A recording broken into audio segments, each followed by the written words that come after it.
आपने हफ्तों लगाकर फोरेज, कोर्सेरा या किसी कंपनी की वर्चुअल इंटर्नशिप कंप्लीट की, बट आपका रिज्यूमे अभी भी टॉप टेक कंपनी से ऑटो रिजेक्ट हो रहा है। क्यों? क्योंकि आप उसे एक स्टूडेंट की तरह फॉर्मेट कर रहे हो, एक सॉफ्टवेयर इंजीनियर की तरह नहीं। आज मैं बिना टाइम वेस्ट किए आपको डायरेक्ट वो फॉर्मूला बताऊंगा जो गूगल ऑफिशियली रिकमेंड करता है। Let's transform your basic virtual tasks into high impact 2026 resume points.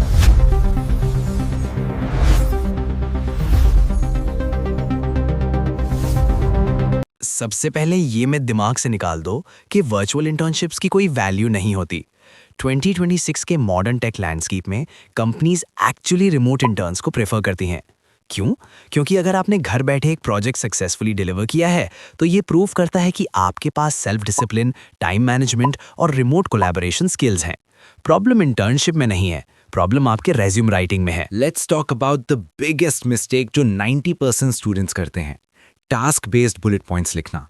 अगर आपके रेज्यूमे में लिखा है कंप्लीटेड 4 मॉड्यूल्स ऑन पाइथन या watched videos and solved assignments, तो आपका रेज्यूमे डायरेक्ट ट्रैश में जा रहा है। रिक्रूटर्स को इससे फर्क नहीं पड़ता कि आपने क्या कंप्लीट किया, उन्हें रिजल्ट चाहिए, उन्हें इम्पैक्ट देखना है। इसका सल्यूशन क्या है? Meet the holy grail of resumes, Google's official XYZ formula. Google के रिक्रूटर्स खुद कहते हैं कि आपका हर बुलेट पॉइंट इस फॉर्मेट में होना चाहिए। Accomplished X as measured by Y by doing Z। X मतलब आपने क्या अचीव किया, Y मतलब उसका डेटा या मेट्रिक क्या था, और Z मतलब आपने किन हार्ड स्किल्स या टूल्स का यूज किया। चलो इसको लाइव अप्लाई करते हैं। एक नॉर्मल स्टूडेंट लिखेगा learned Python and pandas and cleaned data set. Very boring. अब इसको XYZ फॉर्मूला से 2026 स्टैंडर्ड पे अपग्रेड करते हैं। Optimize data processing speed by 20%, X through the analysis of 15,000 plus rows of simulated financial data, Y by engineering automated scripts using Python and Pandas, Z। देखा difference? एक student लग रहा है और दूसरा एक प्रोफेशनल इंजीनियर। अब आप सोचोगे, सर मेरे पास तो रियल क्लाइंट्स नहीं थे वर्चुअल इंटर्नशिप में, तो मैं नंबर्स या मैट्रिक्स कहाँ से लाऊं?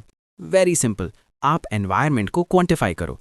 अगर डेटा सेट डमी था तो कितनी रोज थी उसमें? 10,000? Mention it. कितने लाइंस ऑफ कोड आपने रिव्यू किए, ऐप के कितने पेजेस डिजाइन किए? हर मॉक टास्क के पीछे नंबर्स होते हैं, you just have to look for them. Bullet points ठीक कर लिए, बट अगर फॉर्मेट गलत हुआ तो ATS यानी एप्लीकेंट ट्रैकिंग सिस्टम का रोबोट आपको रिजेक्ट कर देगा। टॉप टेक कंपनीज के लिए ये 3 रूल्स याद रखना। No photos, no fancy graphics, single column format use करो, हमेशा रेज्यूमे PDF फॉर्मेट में एक्सपोर्ट करो, और सबसे important pro tip, location section में ब्लैंक मत छोड़ो, वहां क्लियरली रिमोट या वर्चुअल लिखो। एक और बोनस टिप, अपने रेज्यूमे की समरी या स्किल्स सेक्शन में रिमोट कोलैबोरेशन टूल्स को हाईलाइट जरूर करो। गिटहब, स्लैक, जीरा या एसिंक्रोनस कम्युनिकेशन, ये सब प्रूव करते हैं कि आप 2026 के हाइब्रिड टेक कल्चर के लिए डे 1 से रेडी हो। देखो, मेहनत आपने ऑलरेडी कर ली है। आपने आज डेडिकेट किए हैं उस वर्चुअल इंटर्नशिप में, तो अब खराब फॉर्मेटिंग की वजह से अपना ड्रीम जॉब मत खोना। आज ही बैठो और अपने रिज्यूमे को इस XYZ फॉर्मूला से रीराइट करो। वीडियो वैल्यूएबल लगी तो कमेंट सेक्शन में अपना बेस्ट XYZ बुलेट पॉइंट लिखकर दिखाओ। मैं टॉप 5 कमेंट्स को पर्सनली रिव्यू करूंगा। Subscribe for more insider tech hiring secrets and I will see you in the next one.